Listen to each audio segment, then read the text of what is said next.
press play? Oh, right. Just to let you all know, it is being filmed. This is going to go onto the website for anyone who's not here. Thank you for coming. My name's Mr. Brown, for any of you that don't know. We've got Miss Jones, Mrs. Harrison, again for any of you who don't know, they have been teaching your children for the last 4 months. We are going to do a little bit of an Anton Deck and Stephen Mulhern, shall we say, I don't know what else to add on there. Like, we're all going to jump in at different points and we might just kind of butt in if we've forgotten something and things like that. The purpose of this is really just for us to give you some information about life in Key Stage 1, what we're working on and how we think we can work as a partnership best to get the best out of the children. So, agenda. What we're going to look at shared responsibility for the children, positive impact of attendance, bit on homework, bit on life with modern technology, and then how behaviour is impacting school and home, and then a little bit about what we think you guys could help us with, and there's a little bit at the end about Year 2 residential.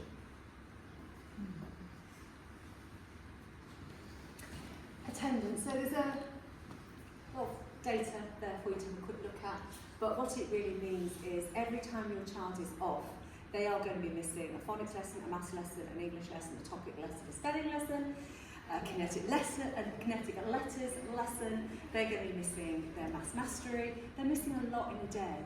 So if they're missing a week, it's really hard to catch them up.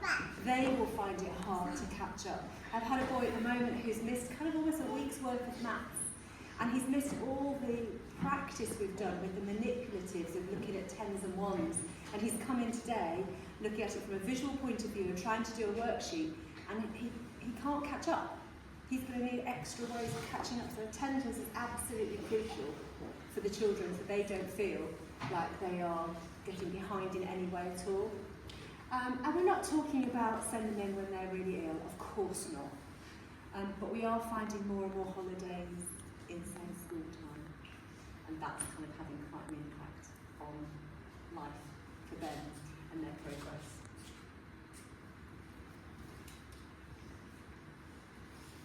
A little bit on homework, so read as much as possible, please. You'll probably all know all that from Year 1 and reception. It makes the biggest impact on your child's learning. We want our children to be confident and fluent readers, with a wide exposure to vocabulary and stories and books. In regards to that, we want to develop our love of reading. I know story time is cherished in my classroom as it will be in Mr. Brown's and Mrs. Harrison's. We love our story time. It's that time of the day where we just get together and enjoy a storybook, or at the minute we're enjoying a chapter book about a dragon, and it's that level of excitement that children want to know what's happened, and it's just that enjoyment. It can be stories, it can be non-fiction books, and it doesn't always have to be them reading to you as well. We find that comprehension skills are most developed through talking about what they've read. That conversation and discussion, what do you think is going to happen, what are the main characters, are all really, really helpful to your children's learning as well. So please keep up the reading, and please talk to your child about what they're reading as well.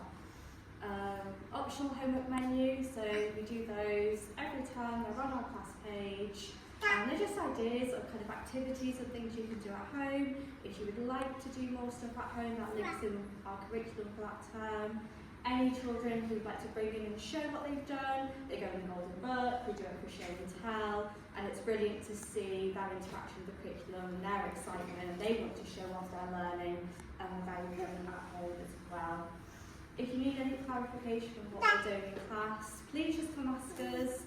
I had a parent this week say, can I just know a little bit more about what we're doing in maths? And I was more than happy to help. Hopefully I did help and didn't confuse them as well. But yeah, ideas of games, we're more than happy to give you. Ideas of things you can do at home, please just come ask us. We want to help you and help your children learn and be the best they possibly can be. Collins Hub. So sorry, Year 2s. If your child has a Collins Hub login, we've been having some technical difficulties with that. but I'm sure it's sorted. Yeah, we're hoping it's going to be sorted for Monday. So for those of you that aren't aware of the Collins Hub, in year 2, the latest set of books that we have, the children read the same book for 2 weeks, and it's a chapter book. So there'll be one chapter every day for 2 weeks, well, sorry, three times a week for 2 weeks. Because we're using it all the time in school, we can't send it home. So it's an online platform where the children can access those books, and then we can keep the back catalogue there as well, so whatever they've read before. So if they decide they want to go back to something, they can go and read it. Since Christmas, we've just had some technical difficulties. Hopefully it'll be resolved for Monday. We will send you an email if your child is involved in that at the moment. If you're thinking, I don't know what that is, when will they be? It will come when they're ready for it, and we will send them home with a login for the Collins Hub so they can get access to it when they need it. So is it an expectation you've got an iPad or a computer to use? Yeah, it's just for year 2s at the moment, so don't worry about that one for now. Screen time. There's a lot of information on there, and I looked at that one from a personal point of view where it says disagreements over screen time, and it said 34% of parents said yes, they had more than one disagreement over screen time. I thought, yeah, I'd probably put myself in there. We're noticing screen time is a huge part of life nowadays. What we're finding though is that children are becoming, their concentration span seems to be shrinking. And what we're thinking is it's down to a lot of screen time. Screens can be our best friends when we just need to get on with things, and they can cause issues in different households at different times. What we just want to kind of reiterate is that we can use screens, but we don't want them to become something where we lose things like talk around the table or family discussions. We put a lot of emphasis in school on talk and conversations, and as a parent, I know you can think back and go, all I've said to them this morning is an instruction: come on, get dressed, have your breakfast, things like that, get your coat on. And it's that element of the talk where we want that higher level, really, where it's like a conversation. And as a school, we just feel that the screen time is potentially, an overuse of screen time is becoming, potentially making things like that problematic. So we're finding, the national figures are, you can see on here, this will go up on the website, so you can look at it in more detail, but things like, it's having negative impacts on schoolwork, negative impacts on friendships and things like that. And at this level, we're probably talking about children on games and apps and things like that, but it's those habits that then go forward as they get older and they go into apps where they're able to communicate with each other and friends, and when they get into high school or whenever it is, WhatsApp groups and things like that. I know one of the other phases that have done these meetings had they mentioned WhatsApp groups as a thing. Now, children here are probably a bit young for WhatsApp groups, but the idea was if you were to agree as a group of parents, look, we, for personal preference, we don't think phones are a good idea until this age. We don't want to get into a position where one person says, well, I've got a phone, and your child's going home and saying, well, they've got a phone, so can I have a phone? You can get rid of that if you guys wanted to agree as a group of parents. We'll just say no phones until year 5, and then you've got that backup yourselves where we say, well, they haven't got a phone, so you're not going to have a phone until year 5. It was an idea that was put forward by one of the faces. I thought it was a good idea. They did it based on WhatsApp groups because we know we get a lot of issues further up the school when WhatsApp groups and things like that get involved. Your stage is probably when they're allowed a phone, or when they're allowed, it could be certain apps and things like that. But if you wanted to agree as a group, it might be something you could do. Sorry, this is quite a big subject. I don't think I cover it in the space of 5 minutes. Mobile phone usage, what age is appropriate, That's for you to decide. I don't think you should have phones until Again, that's personal preference, and that's something for you guys that you can decide as a cohort if you want to. Behaviour in respect is the next one. Again, that's a national picture, and some of those figures look quite damning. And you think 35% of schools have reported thefts from children. Damage to property, shoving, verbal threats, swearing. It's all quite shocking. That's not to say that we have that here. We are not saying that 97% of our children are swearing at all. What we are seeing though is an increase in behaviour where we're not going to really call it theft, but it might be that I just sneak a counter into my pocket, or somebody's got one of the bear cards that come out of the fruit wind-ups and they've taken one from somebody's bag, things like that. So we're seeing an increase in that kind of behaviour. What about in your classroom, Miss Jones? Blue tack. Oh, yeah. Little balls of blue tack magically disappear from my displays and end up in under people's shoes usually, or like kind of fingers. And it's not that, Yeah. but it's that respect for our environment and respect for each other. Yeah, and we're just seeing that seems to be suffering at the moment. So, and we've got shoving up there as well, and it's that respect for each other. We're seeing a lot more rough play. We're seeing really more children coming in saying, oh, this person's hurt me, this person's hurt me. It's on the increase. And I suppose what we're asking for you guys from your support is just to talk to children about this kind of behaviour. And you might be thinking, well, my child doesn't get involved in that sort of thing. That might be the case, but it's still, if we could still talk to them about it and just reiterate that message about having respect for each other, having respect for the property and things like that.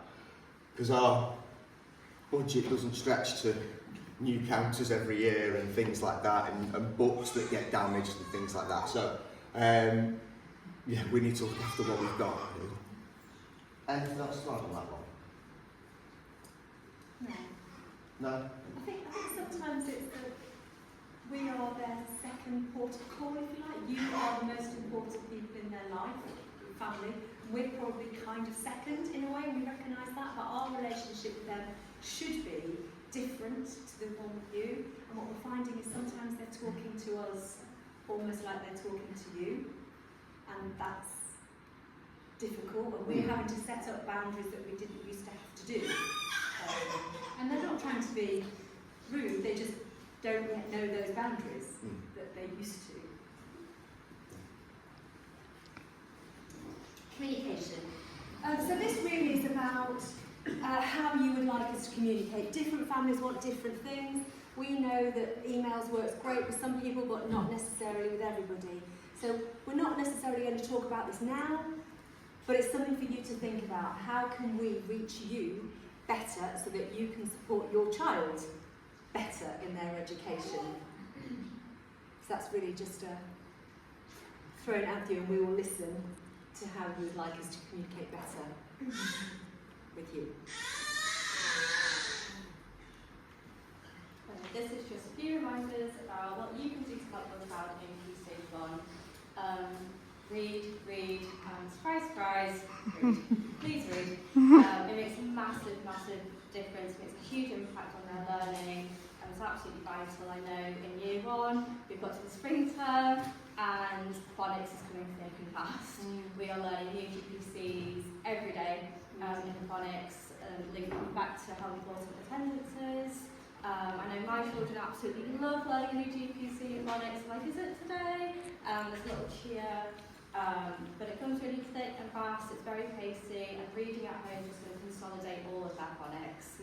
And they love it, they love growing their brain, they love learning the new code and being able to say, well, that used to be a tricky word, but now it's not because I know it, and it's that sense of pride and that feeling of I am a reader. Again, in year 2, we want our year 2 children to continue to be confident and fluent readers, consolidate all those phonics, and just having that solid strategy to decode unfamiliar words in a longer text as well. Again, that message of I am a good reader, and the only way to feel like that is practice your reading, please. It's stamina as well, isn't it? Particularly as we're getting more towards the summer term year 1 and all the way through year 2. It's the stamina of reading you need. They need to be reading more than just a couple of pages a night. Because they're reading more than that with us. So when they say, oh no, they're reading 16 pages with me in reading my year 1s, more with Mr. Brown, with more depth of reading. So, you know, they need that reading stamina.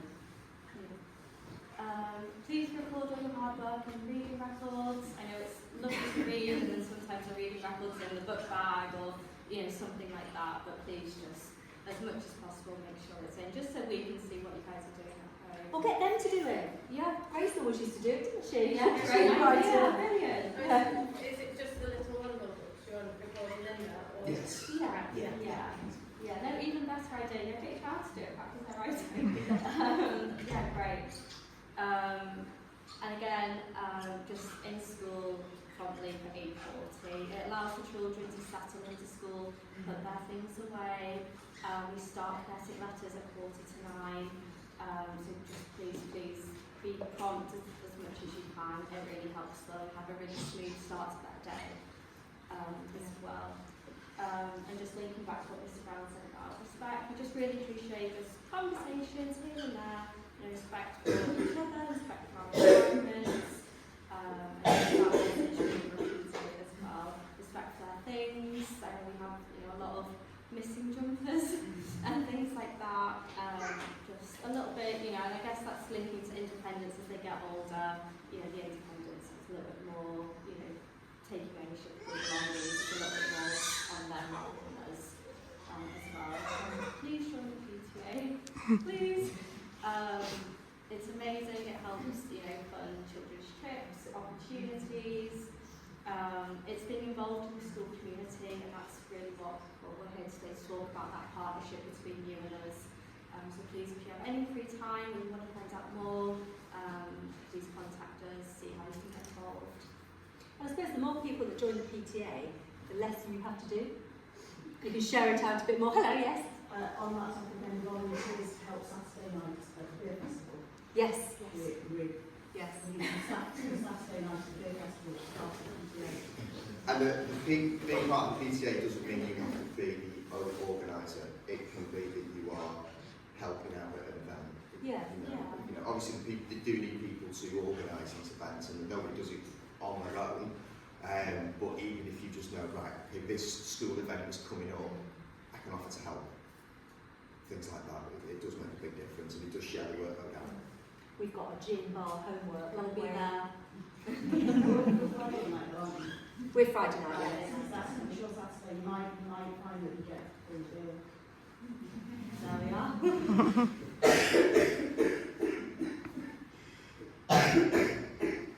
Year 2 residential. For the year 2s, the residential is kind of like the culmination of the year. It's the highlight of the year. And we've got one of our year 2s in the room now who will probably agree. He can tell you all about it. It's a fantastic opportunity for the children to meet their year 3 teacher, Miss Church and Miss Maddox, if they are year 3 next year. Whoever the year 3 teachers are will come on the trip in some capacity. It's just a great opportunity for the children to express themselves in different ways. They spend time with their peers in a different way. They stay over. It's a new experience. I know some of you are potentially a bit apprehensive about this. What I would say is come and speak to us. There's a lot of experience that goes on in these residentials. I think with the staff that we take on them, we could probably cock up about 100 residentials between us. We've been on them. We know that you will be apprehensive about the children sleeping over. I know there's maybe some worries about what if they don't go to sleep. That's why we go to Target. If we were at the point where a child was completely inconsolable and was not going to be able to go to sleep, then we are able to call you and we're not far away. Obviously we don't want to get to that point, but we know that we've got that there as a backup should we need it. All I'll say is if you haven't signed up yet, please come and speak to us. Don't think, oh, well, they're not going to be ready. It's 7 months away, we don't know when they're going to be by that. They'll be a lot further along the line. So yeah, just come and speak to either myself or Miss Jones if you're not sure. Any questions? We're going to be here for the next, Yes. half an hour or so. So if you've got a question you just want to come and ask, leave one of us, or you can hand up and go.